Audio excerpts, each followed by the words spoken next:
Vamos lá. A análise do sistema de refrigeração de um geladeiro Brastemp BRM54, pré-projeto 2. Alguns pontos a serem corrigidos no pré-projeto 1, que faltou ali falar a análise de um único componente, como o compressor. Essa análise deve ser feita como um sistema fechado, ele vai se basear ali no sistema fechado e realiza o trabalho de compressão do refrigerante e descarrega para o próximo componente do sistema, que é o condensador, com alta pressão e alta temperatura. E ao fim do processo, o refrigerante ele retorna ao compressor como vapor para o ciclo do compressor de ar do compressor ser iniciado novamente. Não vai haver troca ali de massa significativa com o meio externo, por isso ele deve ser analisado como sistema fechado.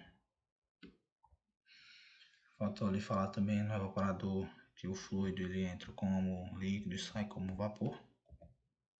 E ali as fotos ali dos pontos ali ao longo das tubulações, a gente tem ali a entrada do compressor e a saída na primeira imagem, a saída do condensador na segunda imagem ali, e a saída ali do evaporador ali, que seria ali só fala tubulação de retorno, como alguns técnicos falam, que vai lá para a entrada do compressor ali onde vai haver a sucção.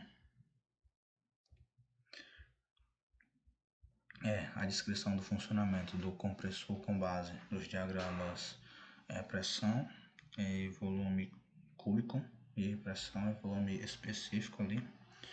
Na segunda imagem a gente vê ali os trabalhos, ali os ciclos que são realizados pelo compressor, e ali as curvas de saturação a gente vê ali também em vermelho os pontos 1, 2, 3 e 4 na compressão do ponto 1 ao 2.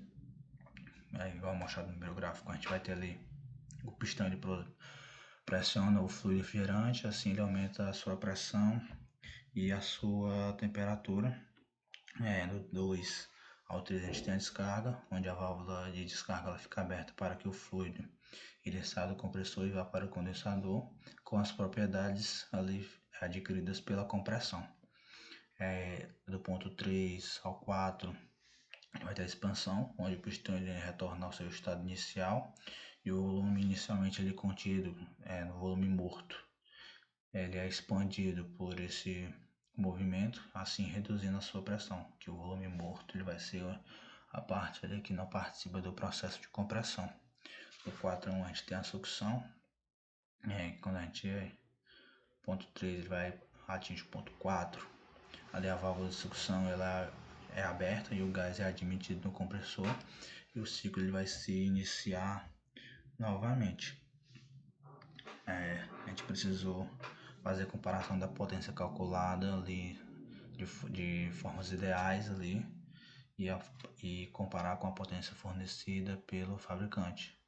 Para isso a gente precisou fazer o cálculo dos volumes e fez algumas considerações ali. Foi pedida PV elevado a N ali, P vezes V elevado a N igual a constante nos processos politrópicos, N igual a K, onde esse K vai ser Cp sobre Cv nos processos isentrópicos. O deslocamento volumétrico de 10,61 centímetros cúbicos. A partir disso aí a gente conseguiu calcular os nossos volumes V1, V2, V3 e V4. O Cp e o Cv são os calores específicos, a pressão e volume constante do fluido R600A nessas condições. E com o auxílio do software OES a gente encontrou os valores de Cp e Cv e foi utilizado a pressão média e a temperatura média entre a entrada e saída do compressor e a gente obteve esse valor de 1,004 aproximadamente pelo software. A partir daí a gente conseguiu calcular V2 e V4 pelas seguintes fórmulas dadas na imagem.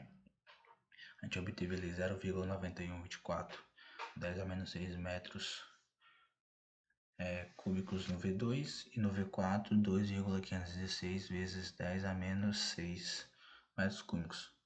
O volume 3 ali é o volume morto, ele vai ser 2% do deslocamento volumétrico. e vai ficar ali igual a 0,2122 centímetros cúbicos. Depois de calcular os volumes, a gente calculou os trabalhos.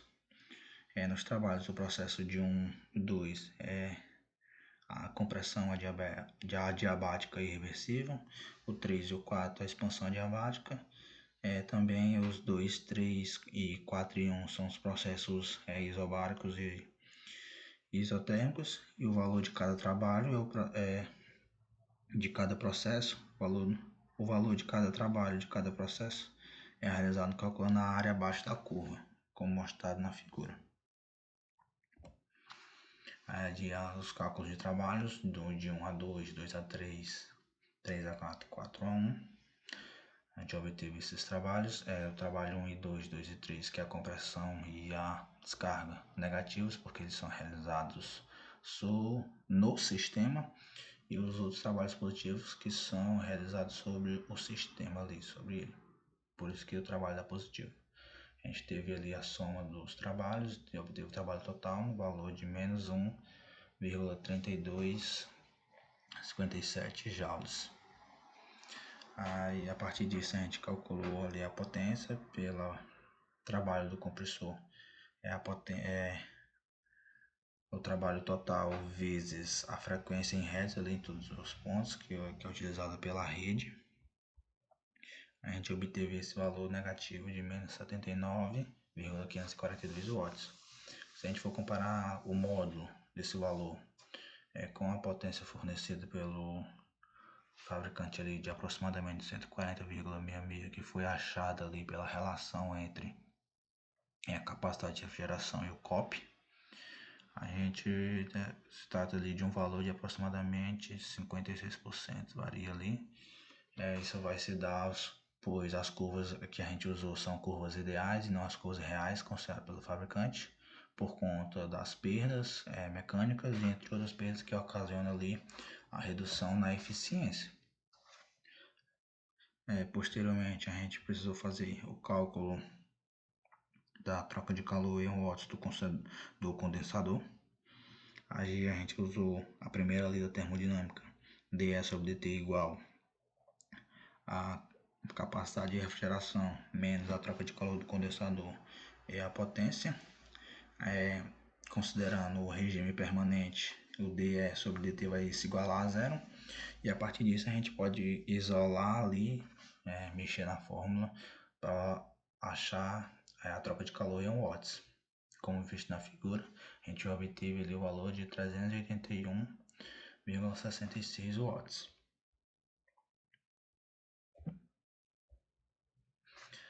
Posteriormente foi calculado a vazão volumétrica e o fluxo de massa em todos os pontos. A gente foi considerado que o rendimento volumétrico é igual a 80% do deslocamento volumétrico, achando ali o valor de 8,488 vezes 10 a menos 6 metros cúbicos. E para calcular a vazão volumétrica pedida, a gente calculou o produto pela frequência, o produto desse volume pela frequência na rede ali em todos os ciclos, 60 Hz, e a gente obteve o valor de M1. A gente teve o valor de V1, que foi 5,0928 vezes 10 a menos 4 quilos por segundo, quilogramas por segundo.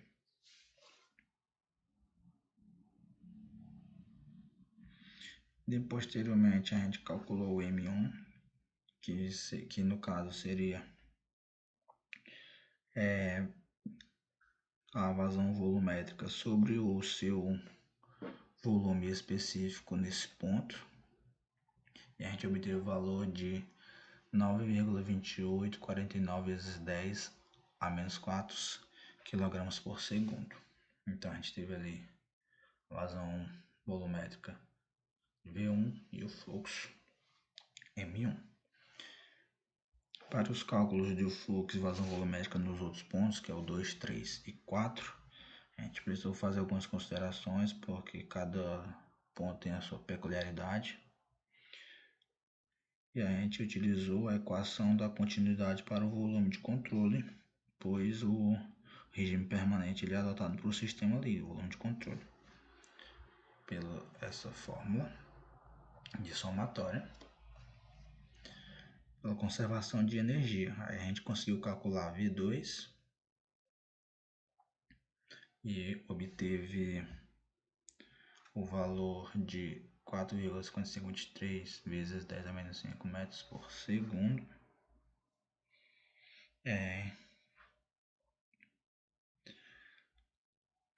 E para encontrar a vazão volumétrica no ponto 2, a gente multiplicou o fluxo de massa no ponto 2 pelo seu volume específico também.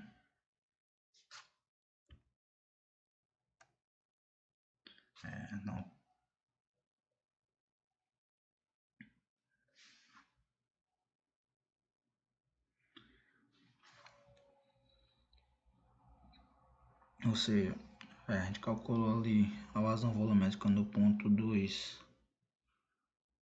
que foi 4,5523 vezes 10 a menos 5.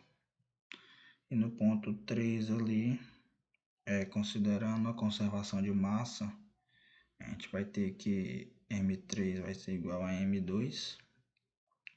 Então, o M3 ele vai ser igual ao M2, que é igual ao M1. A partir disso, a gente conseguiu calcular a vazão volumétrica no ponto 3, achando o valor de 1,8169 vezes 10 a menos 3 metros cúbicos por segundo. Da mesma maneira, para M4, pela conservação de energia, M4 igual a M3. E a gente conseguiu calcular o V4 e achou o resultado de 2,6396 vezes 10 a menos 4 por metros cúbicos por segundo. Esse é o fim e obrigado.